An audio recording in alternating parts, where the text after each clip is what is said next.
अस्सलाम वालेकुम viewers, game beat के साथ हाफिज़ मोहम्मद इमरान आपकी खिदमत में हाजिर है। क्रिकेट पाकिस्तान का मकबूल तरीन खेल है। इस खेल ने पाकिस्तानी कौम को कई खुशियाँ भी दी हैं, लेकिन अगर हम इनफरादी तौर पर खिलाड़ियों के हवाले से जायज़ा लें और पाकिस्तान की क्रिकेट की तारीख़ पर नज़र डालें तो पाकिस्तान के क्रिकेटर्स ने इनफरादी तौर पर भी सारी दुनिया में अपनी सलाहियतों का लोहा मनवाया और कई एक वर्ल्ड रिकॉर्ड्स भी कायम किए। लेकिन इसके साथ साथ अगर हम दूसरी तरफ नज़र डालते हैं तो पाकिस्तानी खिलाड़ियों के हवाले से कई एक अफसोसनाक वाक़यात भी सामने आते हैं। खिलाड़ी कई एक ऐसे तनाज़ात में मुलव्विस रहे जिसकी वजह से सारी कौम का सर शर्म से झुक गया और पाकिस्तान की नेक नामी पर भी उस पर हरफ आया। गुज़िश्ता साल जब कौमी क्रिकेट टीम इंग्लैंड के दौरे पर थी तो पाकिस्तान के 3 खिलाड़ियों के स्पॉट फिक्सिंग में मुलव्विस होने का एक ऐसा तनाज़ा सामने आया जिसने पाकिस्तान की क्रिकेट को हिला कर रख दिया। सलमान बट, मोहम्मद आसिफ, मोहम्मद आमिर, ये 3 ऐसे खिलाड़ी थे जिन पर स्पॉट फिक्सिंग में या क्रिकेट में करप्शन करने का इल्ज़ाम लगा। इब्तदाई तौर पर तीनों खिलाड़ियों ने इस जो उनके ऊपर इल्ज़ाम आयद किया गया उसकी सेहत से इनकार किया, लेकिन चंद रोज़ कबल नौजवान फास्ट बॉलर मोहम्मद आमिर ने बरतानिया की अदालत में ये एतराफ़ किया है कि उन्होंने किसी दबाव के तहत स्पॉट फिक्सिंग में वो मुलव्विस रहे और उन्होंने करप्शन की। मोहम्मद आमिर के एतराफ़ के बाद पाकिस्तान की क्रिकेट का मुस्तकबिल क्या होगा, पाकिस्तान के आने वाले खिलाड़ियों क्या इस पर क्या असर पड़ेगा और इस सारे वाक़या के बाद पाकिस्तान की क्रिकेट को किन मसाइल का सामना करना पड़ेगा। आज का जो प्रोग्राम है ये इसी हवाले से है।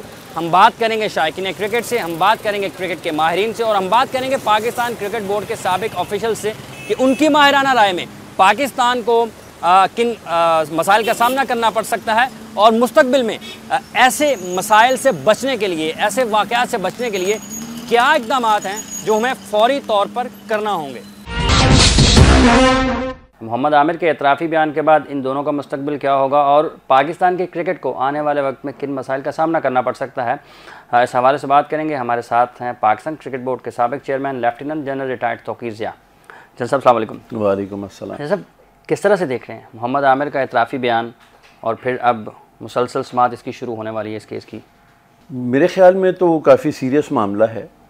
अगर पहले ही एडमिट कर लेता, क्योंकि एडमिट तो उसको करना ही था। अगर देखो ना, सबूत थे तो आईसीसी ने और उनकी बेल ऑफ कमीशन ने इनके ख़िलाफ़ एक्शन लिया। ठीक। हालांकि वो एक्शन तो सिर्फ ये था कि आपने बुकीज़ ने जब आपको अप्रोच किया तो आपने अपनी मैनेजमेंट को क्यों नहीं बताया। ठीक है। अभी उनके ऊपर ये क्रिमिनल एक्ट तो नहीं है। अगर अब इसने ये एडमिट कर लिया कि हाँ मैंने स्पॉट फिक्सिंग की, मैंने पैसा लिया, मज़हर मजीद ने भी ये कह दिया, तो आपके जो 2 मेजर एक्टर्स हैं वो तो एतराफ़ कर गए। अब बाकी जो 2 हैं, सलमान बट जो कि कप्तान था टीम का और आसिफ जो कि सीनियर प्लेयर हैं, अब उनके पास तो मेरा ख्याल और कोई चॉइस नहीं है, या तो एतराफ़ करें। अगर एतराफ़ नहीं करते तो फिर उनको कोर्ट में उनकी सज़ा तो उनको मिलेगी। और जब 3 खिलाड़ी, पाकिस्तान के 3 अहम खिलाड़ी इस जो केस हुआ इसमें शामिल हैं और अब तक की जो भी तफ्तीश हुई है आईसीसी की तरफ से या फिर स्कॉटलैंड यार्ड ने इनका जो भी किया है, आप किस तरह से देख रहे हैं इसमें आने वाले दिनों में पाकिस्तान को किन मसाइल का सामना करना पड़ सकता है? देखो, पहली बात तो ये कि पाकिस्तान क्रिकेट बोर्ड बहुत सारे लड़कों को तंबीह करता रहा है कि तुम लोगों के ख़िलाफ़ ये चीज़ें हैं, लेकिन इन लड़कों ने नहीं सुना। इन लड़के अपने पैसा बनाने के चक्कर में लगे रहे। मैं ये समझता हूँ कि मोहम्मद आमिर के एतराफ़ के बाद आपकी पाकिस्तान क्रिकेट जो है वो बहुत सीरियस मसाइल का जो उनको सामना करना पड़ेगा। ख़ास तौर के ऊपर पहली बात तो ये कि जो 2 क्रिकेटर्स हैं, सलमान और आसिफ। ठीक। और मुझे मालूम तो नहीं है कि उसने क्या स्टेटमेंट दी है, लेकिन उसने अगर कहीं मैनेजमेंट का नाम लिया है, अब मुझे मालूम नहीं आमिर को मैनेजमेंट का मतलब भी मालूम है कि नहीं, लेकिन ये आईसीसी का भी काम है कि ये पूरा इन्वेस्टिगेट करें और अगर उन्होंने वाकई करप्शन को जड़ से उखाड़ना है तो फिर उनको पूरी इन्वेस्टिगेशन तो करनी ही पड़ेगी कि कौन कौन लोग मुलव्वस हैं, ताकि उन लोगों को क्रिकेट में ना आने दिया जाए। ठीक।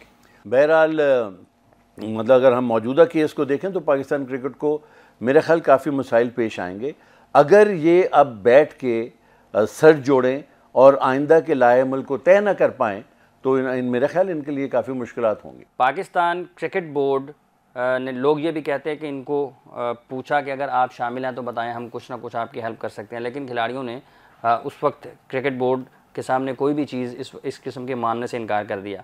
अब हालात आपके ख्याल में किस तरफ जा रहे हैं? देखो हाफिज़, पहली बात यह है कि क्रिकेट बोर्ड को एक चीज़ का क्रेडिट तो देना ही चाहिए कि जब ये लोग इन्वॉल्व हुए तो इसका मतलब पाकिस्तान क्रिकेट बोर्ड के बाद भी सबूत मौजूद होंगे और ये बार बार अपने खिलाड़ियों को तंबीह भी करते रहें और पूछते भी रहें जैसे आप कह रहे हैं। तो मैं ये कहूँगा कि क्रिकेट बोर्ड ने कम से कम एक पूरा मौका दिया अपने खिलाड़ियों को एडमिट करने का कि भी अगर तुम लोग इन्वॉल्व हो। अब बात यह है कि चूँकि एक आमिर ने ये कर दिया, अब किसकी एडवाइस पे किया, खुद किया या अपने वकील की एडवाइस पे की या किसी प्लेयर्स की एडवाइस पे किया, तो उसने सही बात है इन दोनों लड़कों को भी और क्रिकेट बोर्ड को भी एक मुश्किल में डाल तो दिया है। ठीक है, क्रिकेट बोर्ड को सिर्फ इस वजह से कि आईसीसी क्रिकेट बोर्ड से पूछ सकता है कि जब आप लोगों को मालूम था कि ये लोग इन्वॉल्व हैं तो आप लोगों ने इनके खिलाफ एक्शन क्यों नहीं लिए, और अगर कोई खुदा न खास्ता मैनेजमेंट कोई ऑफिशियल अगर इन्वॉल्व हुआ तो फिर पाकिस्तान क्रिकेट बोर्ड की और मुश्किलात जो हैं वो सामने। किस किस्म की मुश्किलात आपके ख्याल में हो सकती है? देखो, पहली बात तो ये है कि एक पूरी इन्वेस्टिगेशन चलेगी, आपका पूरा नाम पूरी दुनिया में बदनाम होगा अगर खुदा न खास्ता कोई ऑफिशियल इन्वॉल्व हो। पहले मैं समझता तो नहीं है कि कोई इनमें से ऐसे लोग हैं जो कि इन्वॉल्व होंगे, लेकिन वो तो आमिर ही बता पाएगा कि क्या है। और दूसरा ये है कि अगर फाइनली साल 2 साल के बाद ये पता लगे कि हाँ आपके वाकई ऑफिशियल इन्वॉल्व हैं, तो फिर एग्जीक्यूटिव बोर्ड भी एक ऑर्डर तो दे ही सकता है कि पाकिस्तान क्रिकेट बोर्ड के ऊपर और हम लोगों ने कितनी रिस्ट्रिक्शंस लगानी है। Sir, cricket board, Pakistan cricket board को मौजूदा सूरत हाल में क्या करना चाहिए? मेरा ख्याल पाकिस्तान क्रिकेट बोर्ड को जो उन्होंने स्टांस रखा वो बिल्कुल ठीक है, चुप, ठीक, इनका कोई रोल नहीं है। आईसीसी ने उसको टेक ओवर किया हुआ है, बेल ऑफ की कमीशन ने इसको टेक ओवर किया, अभी अदालती कार्रवाइयाँ जो भी हैं वो इंग्लैंड में हो रही हैं। मेरे ख्याल में पाकिस्तान क्रिकेट बोर्ड को कुछ करने की ज़रूरत नहीं है। कुछ माजी में भी पाकिस्तान का रिकॉर्ड अच्छा नहीं रहा है, आपके दौर में भी कई एक ऐसे खिलाड़ी ना सिर्फ टीम में शामिल रहे बल्कि कप्तान भी बने, तो इस हवाले से आप क्या कहेंगे? देखो, कमीशन एक क्यूम की कमीशन की रिपोर्ट थी ना, अब मेरे पास उसका हल एक ही है ना कि क्यूम की कमीशन की रिपोर्ट को जिस तरीके से आई है उस तरीके से इम्प्लीमेंट कर दो। ठीक, उस तरीके से इम्प्लीमेंट, उनकी कोई 3-4 रिकमेंडेशंस थी, उनमें सिर्फ एक ऐसी रिकमेंडेशन थी जो कि मैंने पूरी नहीं की, और वो ये थी कि इन्होंने कहा था कि एक आप न्यूट्रल कमीशन बनाएं जो कि टीम के साथ ट्रेवल करे और इनके ऊपर चेक रखे। अब अगर आपको याद हो तो उसी वक्त आईसीसी ने एंटी करप्शन यूनिट बना दी। ठीक है, बिल्कुल। एंटी करप्शन यूनिट से उन्होंने एक आदमी रख दिया जो कि पाकिस्तान की टीम को मॉनिटर करेगा। तो मैं समझा कि उस कमीशन की हमें ज़रूरत नहीं है।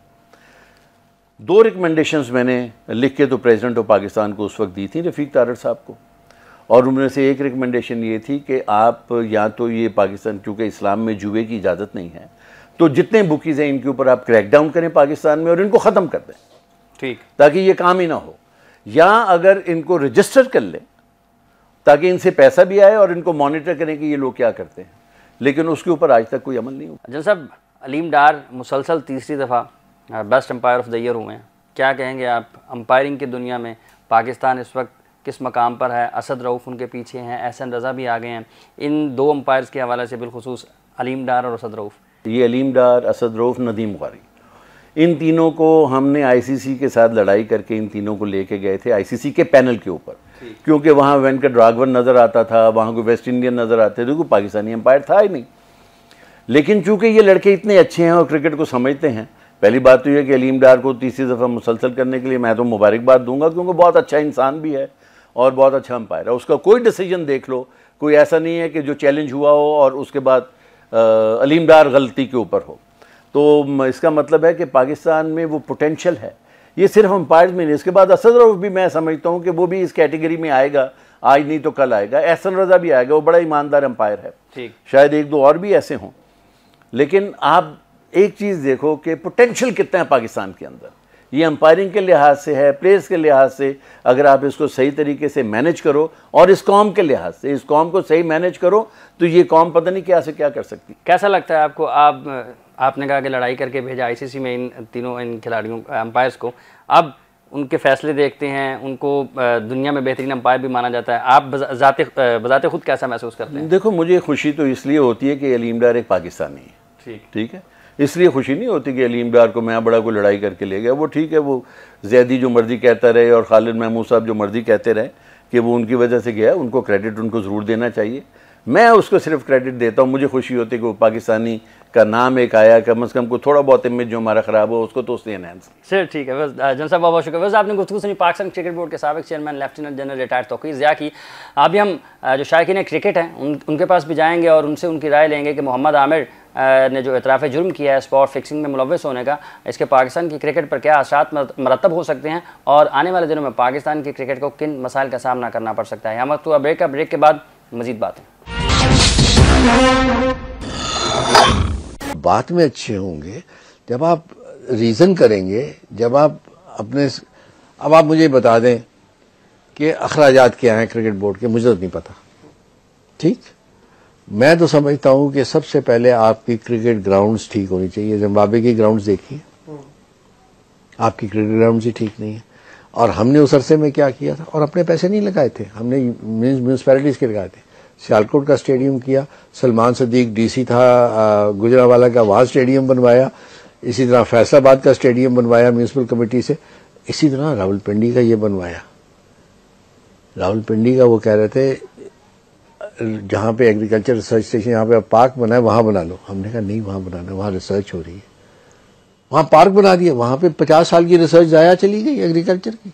यार कमाल करते हैं, नुकसान कर दिया। मुझे इसके ऊपर ने कहा कि यहाँ सेंट्रल जगह, मैं कहा यहाँ नहीं बनाना, यहाँ रिसर्च हो गया। यहाँ तो बाहर आए आप। स्पॉट फिक्सिंग पाकिस्तान की क्रिकेट को और कितना नुकसान पहुंचाएगी और ये जो नुकसान हुआ है इससे हम किस हद तक बाहर आ सकते हैं, क्या इक़दाम हमें करना पड़ेंगे और अब तक पाकिस्तान क्रिकेट बोर्ड का जो स्टांस रहा है उस हवाले से हम बात करेंगे। हमारे साथ तशरीफ़ रखते हैं पाकिस्तान क्रिकेट बोर्ड के आखिरी आइनी चेयरमैन खालिद महमूद साहब। अस्सलाम वालेकुम खालिद साहब। जी वालेकुम अस्सलाम। खालिद साहब, स्पॉट फिक्सिंग सारा वाक़या आपने देखा सुना, लोगों के कमेंट्स भी आपने सुने, कितना और नुकसान आपके ख्याल में पहुंच सकता है इस जो तनाज़ा हुआ इसमें मुलव्वस होने से पाकिस्तानी खिलाड़ियों को? मेरा ख्याल है कि ये नुकसान जो है मुस्तकिल है। मुस्तकिल इस मायने में कि वो जो उर्दू का मुहावरा है कि बद से बदनाम बुरा, तो हमारी ख़राबी भी पकड़ी गई है, अब साबित भी हो चुकी है क्योंकि कन्फेशन कर लिया है खिलाड़ी ने, बाकियों को आईसीसी की तरफ से सज़ा मिल चुकी है। तो अब ये जो धब्बा है वो हमेशा के लिए रहेगा। ठीक, एक दफ़ा धब्बा लग जाए तो वो जाया नहीं करता। जैसे फैज़ का शेर है कि खूं के ये धब्बे धुलेंगे बहुत बरसातों के बाद। ठीक है। तो आइंदा अब बाकी टीमें भी ख़राब खेल पेश करती हैं, गैर मतवक्को तौर पे वो शिकस्त से भी दो चार होती हैं, लेकिन उन पे मैच फिक्सिंग, स्पॉट फिक्सिंग इस तरह का इल्ज़ाम जो है वो नहीं लगता। ठीक, बांग्लादेश से पाकिस्तान ने हारा, फ़ौरन मैच फिक्सिंग का इल्ज़ाम लगा। उसी बांग्लादेश से पाकिस्तान से भी ज़्यादा मजबूत ऑस्ट्रेलिया की टीम ने मैच हारा, इल्ज़ाम नहीं लगा। तो अब हम बदनाम ज़्यादा हो चुके हैं। ठीक, बुरे कितने हैं वो कहना ज़रा मुश्किल है, वो लोग ज़्यादा बेहतर बता सकते हैं। लेकिन बदनाम हो चुके हैं, बदनाम बहुत ज़्यादा। उसमें तो चाहे आप बाहर बैठे हों, अखबार पढ़ते हों, मीडिया को फॉलो करते हों, तो आप ये राय दे सकते हैं। अंदर कितनी ख़राबी है वो तो मौजूदा क्रिकेट बोर्ड या टीम मैनेजमेंट या इस तरह के लोग बता सकते हैं। तो ये बदनामी हमारे साथ चलेगी कि टीम हमेशा दबाव के तहत होगी। जब अच्छा खेलेंगे तो ज़ाहिर वाह होगी, जहाँ कहीं ख़राब खेल पेश किया जाएगा, और ख़राब खेल पेश करने की वजूहात बहुत सी हो सकती हैं, तो वहीं पे ये जो इल्ज़ामात हैं, इस तरह की चेमे गोइयाँ हैं, वो सामने आएंगी के साथ होंगी। जी हाँ, वो ज़्यादा शिद्दत के साथ होंगी, अखबारों की सुर्खियाँ भी लगना शुरू होंगी। तो ये जो नुकसान है वो तो एक दायमी नुकसान है, मुस्तकिल नुकसान है। मोहम्मद आमिर का तस्लीम करना, इसके पीछे भी आपको कुछ वजह नज़र आती है? क्योंकि आमिर कई महीनों से इंग्लैंड में ही मुकीम है। वजह तो एक ही हो सकती है, कानूनी वजह। वैसे तो वजूहात और भी हो सकती है। मसलन एक वजह यह हो सकती है कि इतने अरसे के बाद आमिर शदीद दबाव का शिकार रहे हों और आखिर में मजबूर हो गए हों कि वो सच उगल लें सारे का सारा। वो जैसे होता है ना ज़मीर का बोझ, तो वो ना बर्दाश्त कर सके हों। लेकिन मेरे ख़्याल में आमिर के मामले में ये वजह नहीं हो सकती, बाकी और लोगों के बारे में होती हैं। तो क्योंकि अगर किसी पे ज़रा भी इस तरह का अखलाकी तौर पे या ज़मीर का बोझ होता तो बहुत पहले वो सच बयान कर देते। अगर इतने महीने गुजर चुके हैं, पूरी कौम एक तरह की सूली पे टंगी है, तो वो यही कहते रहे कि नहीं जी नहीं, मैंने कुछ नहीं किया, ऐसा कोई मामला नहीं है, लेकिन ये चीज़ नहीं हुई। तो एकदम बैठे जब उन्होंने कहा, और इससे पहले आपको याद होगा कि इस किस्म की कुछ ना कुछ ख़बरें मीडिया में आनी शुरू हो गई थी कि आमिर जो हैं बड़े नौजवान खिलाड़ी हैं, उनके साथ उनको सज़ा ज़्यादा सख्त मिली है, उनकी उम्र का और उनके तजर्बे का ध्यान रखते हुए उनको कम सज़ा मिलनी चाहिए थी। और फिर ये भी चीज़ है कि इसका कोई ना कोई वाज़े बराह रास्त जो गवाही है, शहादत है। पहले तो अक्सर व बेशतर आप कह सकते हैं कि टेक्नोलॉजी की शहादतें हैं, यानी बुक मेकर के साथ पैगामात का तबादला, इनकी मुलाकातें, बाहमी तस्वीरें, मैसेजेस जो आई हैं, टेलीफोन के राब्ते जो, तो ये सारी टेक्नोलॉजी की शहादतें हैं। बराह रास्त शहादत अभी तक नहीं थी। तो अब ये ध्यान में रखिए कि अगर आमिर की शहादत आती है कि हाँ ये मैंने किया, मैंने ख़ुद नहीं किया, मुझ पे दबाव था। अब किसका दबाव था? दबाव तो एक ही का हो सकता है, किसी और साथी खिलाड़ी का या किसी का दबाव तो नहीं ज़्यादा हो सकता। दबाव तो कप्तान का ही हो सकता है। जब वो अदालत में बयान देंगे खड़े होके कि जनाब मुझे इस मेरे सीनियर खिलाड़ी, मेरे कप्तान ने मजबूर किया कि मैं ऐसे करूं, तो मैंने कर दिया। और इसके साथ जो बुक मेकर है हज़रत मजीद, उसका भी बयान आएगा कि हाँ मेरा जो सौदा था वो कप्तान के साथ था और इस वजह से ये सब कुछ हुआ। तो फिर मैं नहीं समझता कि जो सलमान बट के वकील का बयान है उसकी कोई हकीकत रह जाती है। क्या ऐसी चीज़ें हैं जो फौरी तौर पर पाकिस्तान क्रिकेट बोर्ड को करनी चाहिए कि मुस्तकबिल में हम ऐसे जो वाक़यात हैं उनसे बच सकें? देखिए, ग्रास रूट लेवल पे तो ये जो मैच फिक्सिंग है उसके इम्कानात बहुत कम हैं। इसलिए इम्कानात कम है और वो भी अच्छी बात नहीं है। यानी इसलिए इम्कानात कम हैं कि संजीदा क्रिकेट वो नीचे हो ही नहीं रही। ठीक, यानी ना कोई मुस्तकिल निज़ाम है। एक लोगों में ये बहस भी है कि हम ग्रास रूट लेवल पर खिलाड़ियों को एजुकेट करें, खिलाड़ियों के शऊर में इजाफे के लिए कुछ इक़दाम जो हैं वो किए जाने चाहिए। जी, वो देखिए, एजुकेशन तो सवाल तब पैदा होगा कि जब एक कंपेटिटिव क्रिकेट नीचे हो रही होगी, ठीक, जिसमें खिलाड़ी बड़े तन मन धन से, बड़े शौक़ से, बड़े ज़ौक़ से हिस्सा लेके और मैच जीतने की। अब देखिए, बाहर के मुल्कों की मिसालें देनी पड़ती हैं। इंग्लैंड में जो काउंटी क्रिकेट होती है, मुख्तलिफ उसकी फॉर्मेट्स हैं, तो वो एक पूरी उसकी सपोर्ट होती है, पब्लिक पीछे होती है, स्पॉन्सर्स उसके पीछे होते हैं, हर काउंटी के मेंबर्स उसके पीछे होते हैं, पूरी एक इन्वॉल्वमेंट होती है। आपको पाकिस्तान में बहुत बड़ा हिमायती कहा जाता है खिलाड़ियों का। हमारे प्रोग्राम में वक्तन फ़वक्तन आपकी इन खिलाड़ियों से भी टेलीफोनिक बात होती रही है, आप प्रोग्राम में शरीक थे। आमिर ने तस्लीम कर लिया है, अब आप क्या कहते हैं कि कोई अब भी मुआफ़ी या नरमी की जानी चाहिए? जी, मैं नरमी का तो कायल नहीं हूँ, लेकिन मैं इस चीज़ का कायल हूँ। वो फिर आज कुछ आपके सवाल ऐसे हैं कि वो मिसरों में जवाब बड़ा अच्छा होता है। गालिब का मिसरा है कि हद चाहिए सज़ा में अकूबत के वास्ते, कि सज़ा में किसी को रगड़ने के लिए कुछ हद होनी चाहिए। और जब आप हद के बारे में सोचते हैं तो उन सर्कमस्टेंसेस के बारे में भी, हालात के बारे में भी सोचते हैं जिसकी वजह से कोई चीज़ हुई है।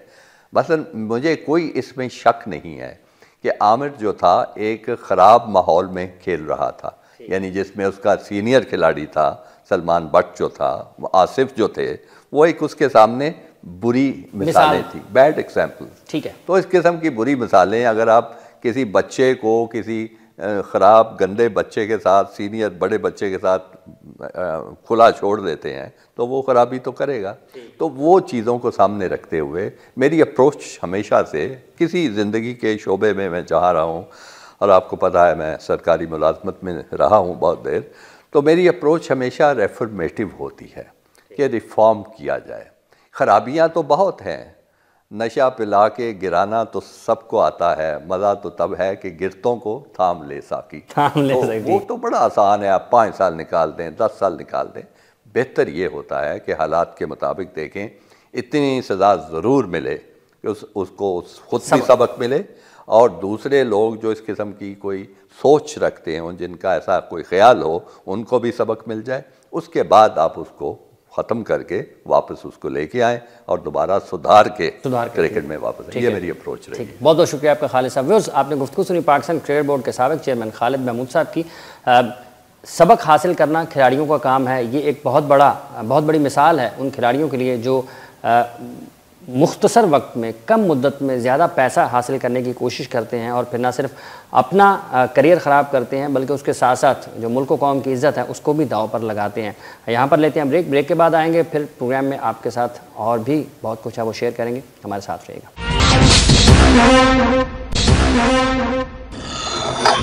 बात कर रहे हैं हम स्पॉट फिक्सिंग में मुलव्वस पाकिस्तान के 9 उम्र खिलाड़ी मोहम्मद आमिर के हवाले से। उन्होंने एतराफ़ किया है कि वो मैच फिक्सिंग या स्पॉट फिक्सिंग में मुलव्वस रहे हैं। हमारे साथ हैं टेस्ट क्रिकेटर आमिर नज़ीर, इनके साथ लाहौर सिटी क्रिकेट एसोसिएशन के सदर ख्वाजा नदीम साहब, उनके साथ हैं क्रिकेट एनालिस्ट मोहम्मद सिद्दीक साहब। आमिर साहब, क्रिकेट ने बड़ी खुशियां दी हैं पाकिस्तान को, लेकिन कई एक ऐसे वाक़यात भी हुए हैं जिनकी वजह से पूरी दुनिया में पाकिस्तान की बदनामी भी हुई है। एक मरतबा फिर आपके 3 क्रिकेटर पकड़े गए हैं, एक ने तो तस्लीम कर लिया है, 2 जो हैं वो अभी इसमें उन्होंने अभी तक इनकार कर रहे हैं। क्या कहते हैं आप? सर देखिए, एक तो उसे सबसे पहले कि अपनी क्रिकेट को तबाह किया है, पाकिस्तान क्रिकेट को तबाह किया है और पाकिस्तान का नाम जितना क्रिकेट में बदनाम हुआ है ना, मैं समझता हूँ कम ही किसी करप्शन में हुआ होगा। एक तो मैच फिक्सिंग ने हमें ले डूबा है। और यार बताओ मुझे, पीसीबी आपके दौर में तो बड़ी होती रही है। देखें वो पिछला वक्त भूल जाए, वो खत्म हो गया है। आने वाली देखें, अगर पीसीबी उस वक्त एक्शन ले लेता सीनियर्स के ऊपर, मगर सीनियर्स को हर कोई डरता था, कोई एक्शन लेने को तैयार ही नहीं होता था, मगर वो मिसाइल कायम कर दी जाती, आइंदे वाली नस्ल ये कायम ना करती। अब देखें, अगर उसने ये अभी तो मिसाल क्रिकेट बोर्ड कायम नहीं कर रहा, लेकिन पैसा इतना दे रहे हैं हाफिज जी, आप कहते हैं कि इतना पैसा। आमिर अब कल का बच्चा गांव से उठ के आया, करोड़ों रुपए आ गया, किसी ने उसको बिकाया, वो जनाब उसमें आ गया। भाई तू शुरू तो कर, तुझे अरबों रुपया तुझे ले लेगा। यहाँ तो पैसे की कमी है क्रिकेट बोर्ड से, तो फिर हमें बताया जाए। मगर ये जो उसने काम किया है, अब आगे जो डिसीजन लिया है, ये बहुत गलत है। अगर मानना ही था तो पहले ही मान जाता, हो सकता उसकी सजा में भी कमी आ जाती, कोई पाकिस्तान की इज्जत की साख भी जो थोड़ी बच जाती। ठीक है ख्वाजा साहब, आप बहसियत सदर लाहौर सिटी क्रिकेट एसोसिएशन क्या इकदाम करेंगे अपने क्रिकेटर्स को मुस्तकबिल में इन ऐसे वाक़यात से बचाने के लिए? देखें, ये बिल्कुल ये डिसिप्लिन का मामला है। इस तरह के हर चीज़ में ये सिर्फ ये, अगर आप कोई कानून को इम्प्लीमेंट नहीं ना करेंगे किसी भी लेवल पे, बेशक किसी प्लेयर ने बेशक कोई किसी के साथ बदतमीज़ी भी की हो और उसके ऊपर डिसिप्लिनरी एक्शन ना किया गया हो, तो वो निचले लेवल से ही वो चीज़ें ख़राब होना शुरू हो जाती है।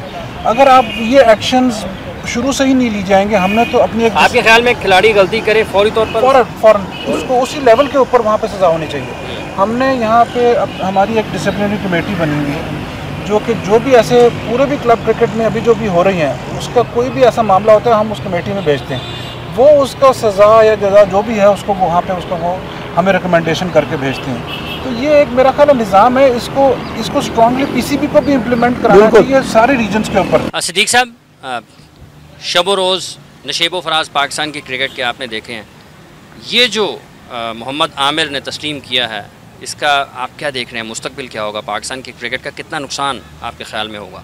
मेरा ख्याल है पाकिस्तानी क्रिकेट जो है वो पहले ही बहुत बदनाम हो चुकी हुई है इन स्कैंडल्स की वजह से, ये मैच फिक्सिंग जुए की वजह से।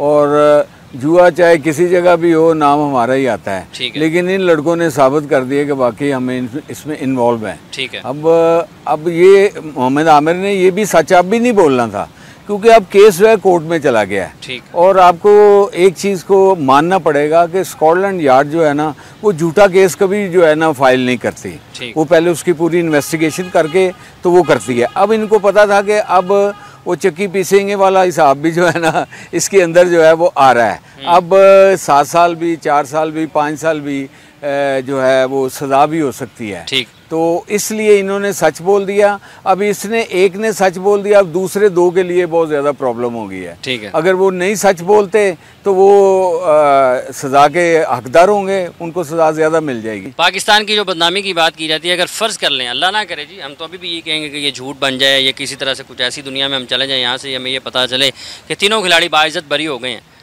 पाकिस्तान की एक टेस्ट क्रिकेटर जो है बैरूनी दुनिया में, उसका क्या मकाम है? आपने कई एक ममालिक पाकिस्तान के लिए पाकिस्तान टीम के साथ खेलते हुए देखे हैं। देखिए, टेस्ट क्रिकेट का बहुत बड़ा मकाम है, सही क्रिकेट ही टेस्ट क्रिकेट है।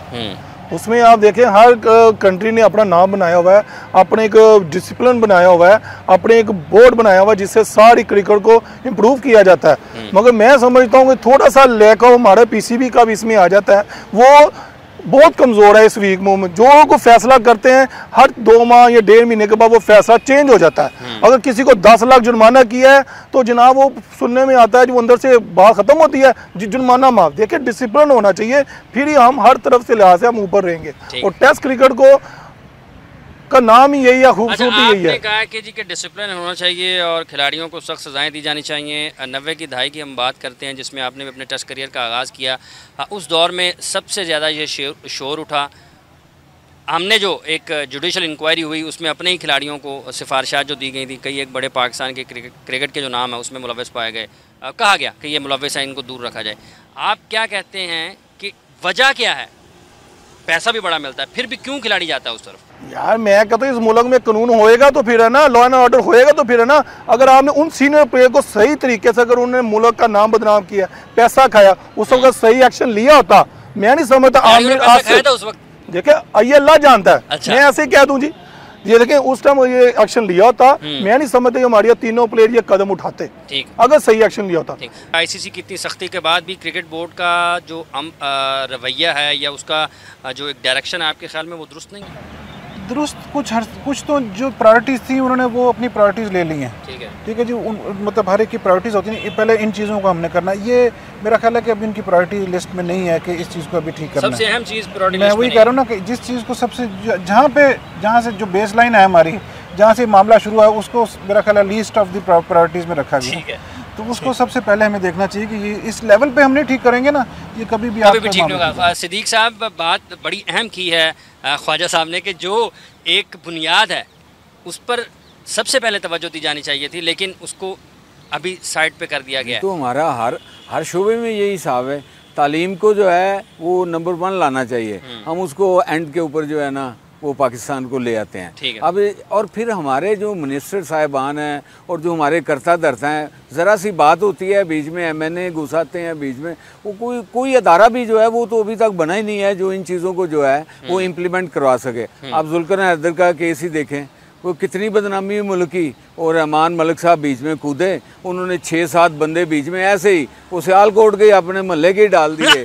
ये लोग जो थे ये इसको धमका रहे थे और इसीलिए ये भाग के वहाँ गया, वहाँ से उसको उठा के पाकिस्तान में ले आए। ये तो हमारे लोगों की थोड़ी सी उनको मैं शाबाश दूंगा और उनकी अप्रिशिएट करूंगा। हमारी जो डिवीजनल या डिस्ट्रिक्ट क्रिकेट वाले थे, उन्होंने उसको किसी भी टीम ने जो है ना कोयटे ने रखा, शामिल ही किसी ने नहीं किया। तो वो थोड़ा सा जो है कंपनसेशन हो गई कि एक आदमी ने मुल्क का नाम बदनाम किया है, तो वो डिवीजन लेवल के ऊपर आ गए, तो उन्होंने स्टेप लेके तो उसको बाहर निकाल दिया। अदरवाइज रहमान मलिक क्या, ये इजाज भट्ट साहब क्या, जितने भी आदमी थे सब उसको को पूछने वाला ही नहीं था। अच्छा। तो जब आप ये नए लड़कों को मैसेज देंगे कि आप जो मर्जी करें, हमने आपको ना पकड़ना है ना पूछना है, तो फिर ये हाल तो यही होगा कि एक गांव का लड़का अभी उसको मेरा हाल है पूरा मैच्योर भी नहीं हुआ क्रिकेट में, तो उसने देख लो वो बट के साथ मिलके वो सारे, अब ये अगर 2 दूसरे नहीं ना, इनको देख लेना 7-7 साल से उन्होंने सजा दे देनी।